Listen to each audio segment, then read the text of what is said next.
Look লিখিত সুখবর। প্রথম ভিডিওতে আমরা দেখেছি লুক তরিকাবন্দীদাতা ইয়াহিয়া ও ঈসাকে ইসরায়েল জাতির কাহিনী এবং পুরাতন নিয়মে উল্লেখিত আল্লাহর ওয়াদার পরিপূর্ণতা হিসেবে তুলে ধরেছেন। এরপর আমরা ঈসাকে তার তবলিগ কাজ শুরু করতে দেখেছি। ইসরায়েলে যারা গরিব, নিচু শ্রেণীর, এমনকি বহিরাগতদের কাছেও আল্লাহর রাজ্যের সুসংবাদ পৌঁছে দিচ্ছিলেন। ঈসা শিক্ষা দিচ্ছিলেন যে তার রাজ্য আসলে বিপরীতমুখী। এটি আমাদের সাধারণ সামাজিক মূল্যবোধের থেকে সম্পূর্ণ ভিন্ন। এই অংশের শেষে লুক আমাদের দেখালেন কিভাবে ঈসা সেই নতুন মূসা হলেন, যিনি জেরুসালেমে মৃত্যুবরণের মাধ্যমে নতুন একটি হিজরত শুরু করতে যাচ্ছিলেন। এভাবে আমরা কিতাবটির মাঝখানের বড় অংশতে আসি, যেখানে ঈসা তার নতুন নির্মিত ইসরায়েলকে জেরুসালেমের দিকে একটি যাত্রায় নিয়ে যাচ্ছেন। কিতাবের এই অংশটির বেশিরভাগই হচ্ছে ঈসার দৃষ্টান্তের মাধ্যমে শিক্ষাদান, যা তিনি যাত্রাপথে বিভিন্ন লোকদের কাছে দিয়েছিলেন, বিশেষ করে ক্রমেই সংখ্যায় বৃদ্ধি পাওয়া তার উম্মতদের কাছে। এভাবে ঈসাকে অনুসরণ করার ব্যাপার লুক একটি যাত্রার সঙ্গে তুলনা করেন। এটা জীবনপথে চলতে চলতে শিক্ষার ব্যাপার। তাই প্রথমে ঈসা তার উম্মতদের তার তবলিগ কাজে আসার দাওয়াত দেন এবং তার আগে অনেক লোককে তিনি আল্লাহর রাজ্যের ঘোষণা করতে পাঠান। তাহলে প্রথম থেকেই উম্মত হওয়া মানে ঈসার রাজ্যের কাজে অংশগ্রহণ করে তার লক্ষ্যকে নিজের করে নেওয়া। এরপর যখন ঈসার উম্মতেরা ফিরে আসেন, তিনি তাদেরকে মোনাজাত করা ও আল্লাহর যোগানের উপর ঈমান রাখার বিষয়ে বিভিন্ন শিক্ষা দিতে লাগলেন। ঈসার অন্য শিক্ষাগুলোর চেয়ে লুকের এই অধ্যায়গুলোতে তিনি ধন, সম্পদ ও দানশীলতার বিষয়ে আরও অনেক বেশি শিক্ষা দিয়েছেন। ঈসাকে অনুসরণ করা যদি পথ চলার মতো ব্যাপার হয়, তাহলে অল্পতেই সন্তুষ্ট থাকার মনোভাব আসবে এবং ধনসম্পদের মায়া ত্যাগ করে অন্যের প্রতি আশ্চর্য উদারতা সৃষ্টি হবে। এই অধ্যায়গুলোর আরেকটি মূলভাব হল গরিবদের কাছে ঈসার চলমান কাজ। তাই পথ চলতে চলতে ঈসা তার নতুন ইসরায়েলকে তৈরি করতে থাকেন এবং বিভিন্ন অসুস্থ বা অন্ধ লোকদের সঙ্গে তার দেখা হয়। সামেরীয়দের সঙ্গেও তার দেখা হয়, যারা ইহুদি জাতির প্রাচীন শত্রু, এবং শক্কেয়র সঙ্গেও তার দেখা হয়, যিনি ইহুদি হয়েও রোমীয়দের দালাল হিসেবে কর আদায় করতেন। এসব সামাজিক বহিরাগতদের সঙ্গে ঈসার দেখা হয় এবং এর মাধ্যমে তারা রূপান্তরিত হয়, আর তাই তারাও ঈসার রাজ্য দলের সঙ্গে যোগ দেয়, যেটা ঈসার কথায় একটি বড় ভোজসভার মতোই। তিনি এখানে এসেছেন হারিয়ে যাওয়া লোকদের খুঁজতে ও নাজাত দিতে, আর তাই যখন কেউ আল্লাহর দয়ার সন্ধান পায় তখন তিনি আনন্দ করেন। কিন্তু এই ভোজসভায় উপস্থিত সবাই খুশি নয়। ইসরায়েলের নেতাদের সঙ্গে ঈসার বিভিন্ন ভোজের ঘটনা লুক বর্ণনা করেছেন, আর এসব ঘটনা তুমুল তর্ক-বিতর্কের রূপ নেয় যখন ঈসা তাদের অহংকার ও ভণ্ডামির বিরোধিতা করেন। ঈসার বলা হারানো ছেলের দৃষ্টান্তে এই দুইটি সম্পূর্ণ ভিন্ন ধরনের ভোজসভার ঘটনাকে সবচেয়ে স্মরণীয়ভাবে ফুটিয়ে তোলা হয়েছে। এক পিতার দুইটি ছেলে ছিল। একজন পালিয়ে গিয়ে তার ভাগের সম্পত্তি বোকার মতো শেষ করে ফেলল, কিন্তু কিছুদিন পরে সে তওবা করে ফিরে আসে। তার বাবা তাকে মাফ করে দেন, আর তার ফিরে পাওয়া ছেলের জন্য তিনি বিশাল এক ভোজের আয়োজন করেন। কিন্তু যে বড় ছেলেটি কখনোই তার পিতাকে ছেড়ে যায়নি, সে রাগ করে এই অযোগ্য ছেলের প্রতি তার বাবার উদারতা দেখে ক্ষুব্ধ হয়। এই বিখ্যাত দৃষ্টান্তে ঈসা এই নেতাদের কাছে তার রাজ্যের পুরো লক্ষ্যকে পরিষ্কারভাবে ব্যাখ্যা করেছেন। এসব ভোজের গল্পগুলো আসলে বোঝায় কিভাবে আল্লাহ আনন্দে সব ধরনের মানুষকে তার পরিবারে স্বাগত জানান। তার পরিবারে ঢোকার একমাত্র শর্ত হল নম্রতা ও তওবা। আর এতে ইসরায়েলের নেতাদের দুঃখজনক অবস্থা প্রকাশ পায়, যারা ঈসা ও তার এই বিপরীতমুখী রাজ্যের সমাজকে প্রত্যাখ্যান করছে। ঈসার প্রতি এই বিরোধিতা বেড়েই চলে এবং শেষে তিনি উদ্ধারীদের জন্য জেরুসালেমে এসে পৌঁছান। শহরের কাছে আসার সময় তিনি কাঁদছিলেন। তার উম্মতেরা তাকে মসিহি বাদশা বলে উল্লাস করে, কিন্তু ইসরায়েলের নেতারা তার নিন্দা করে। আর তিনি জানতেন যে তার শান্তির রাজ্যকে প্রত্যাখ্যান করার ফলে ইসরায়েল জাতি রোম সাম্রাজ্যের বিরুদ্ধে একটি প্রতিরোধ ও বিদ্রোহের পথ ধরতে চলেছে।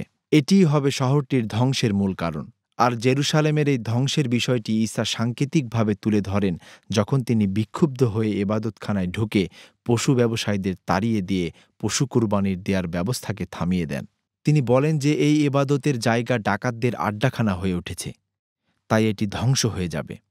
ঈসার এই কাজের ফলে অবশ্যই ইসরায়েলের নেতাদের সঙ্গে তার কয়েকটি বিতর্কের সৃষ্টি হয়, যেগুলোর শেষে ঈসা ভবিষ্যদ্বাণী করেন যে একদিন এই শহরটিকে রোমীয় সৈন্যদল ঘেরাও করবে। এতে শহর, এবাদতখানা সবকিছু এক প্রজন্মের মধ্যেই ধ্বংস হয়ে যাবে। এর পরপরই ঈসা উম্মতদের নিয়ে উদ্ধারীদের মেজবানি উদযাপন করতে চলে যান। এই বার্ষিক মেজবানি ছিল মেষ শিশুর মৃত্যুর মাধ্যমে গোলামি থেকে ইসরায়েল জাতির মুক্তি লাভের একটি প্রতীকী ভোজ।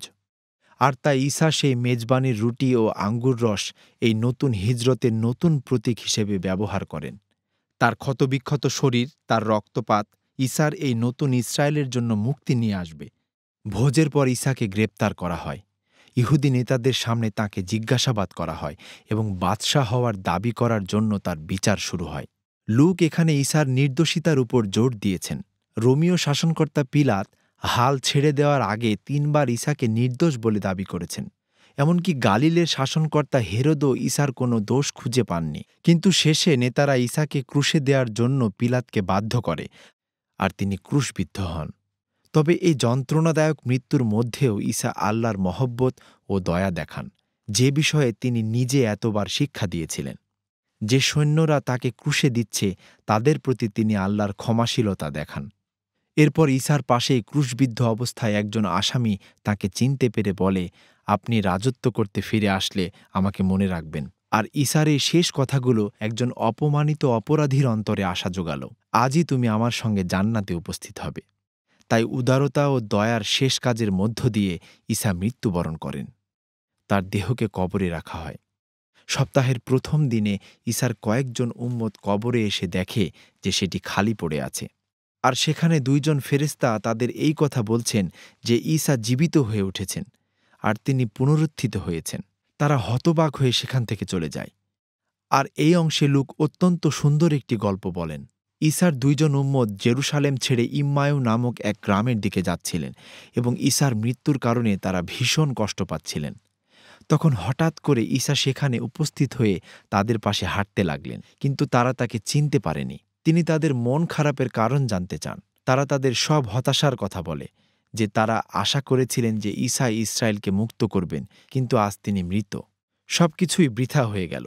কিন্তু পরে যখন ঈসা এই 2 জনের সঙ্গে খেতে বসেন, তখন তিনি তাদের জন্য রুটি ভাঙেন, ঠিক যেমনভাবে তিনি উদ্ধারীদের ভোজে ভেঙেছিলেন। ঠিক তখনই তারা তাকে চিনতে পারে আর তিনি অদৃশ্য হয়ে যান। ঈসাকে অনুসরণ করার বিষয়ে একটি জোরালো যুক্তি স্থাপন করার জন্য লূক এই গল্পটি বলছেন। ঈসার উম্মতেরা যখন তাদের আকাঙ্ক্ষা ও দৃষ্টিভঙ্গি ঈসার উপর চাপিয়ে দেয়, তখন তিনি তাদের কাছে অদৃশ্য ও অজানা রয়ে যান। ঠিক যখনই আমরা নিজেদের ঈসার বিপরীতমুখী রাজ্যের কাছে সমর্পণ করি, যেভাবে ক্রুশের ওপর আত্মত্যাগী মহব্বত তার ক্ষতবিক্ষত শরীরে সবচেয়ে স্পষ্টভাবে প্রকাশ পেয়েছে, শুধুমাত্র তখনই আমরা প্রকৃত ঈসাকে দেখতে ও জানতে পারি। এই কিতাবের সর্বশেষ দৃশ্য হল আরও একটি মেজবানি। ঈসা তার উম্মতদের কাছে দেখা দেন এবং তাদের কাছে পুরাতন নিয়ম থেকে ব্যাখ্যা করেন কিভাবে এই সব ঘটনা আল্লাহর পরিকল্পনা অনুযায়ী ঘটেছে। যে মসীহ তাদের গুনাহের জন্য কষ্টভোগ ও মৃত্যুবরণ করে ইসরায়েলের বাদশাহ হবেন এবং তার পুনরুত্থিত জীবন দিয়ে তিনি তাদের মন্দতাকে পরাজিত করবেন। তাই নবী শিমিয়ন যেমন 2 অধ্যায়ে ওয়াদা করেছিলেন, ঈসার রাজ্য ইসরায়েলের সীমানার বাইরে বিস্তার লাভ করবে, যেন আল্লাহর ক্ষমার বিষয়ে জাতিদের কাছে ঘোষণা করা হয় এবং সকলে যেন ঈসাকে অনুসরণ করার দাওয়াত পায়। কিন্তু ঈসা তার উম্মতদের জেরুসালেমে অপেক্ষা করতে বলেন, যেন তারা রূহ এর আগমনের মধ্য দিয়ে নতুন কাজের শক্তি পায়। আর এই ঘটনাটি আপনাকে লূকের 2য় খণ্ড অর্থাৎ প্রেরিত কিতাবটি পড়ার জন্য আগ্রহী করে তোলে।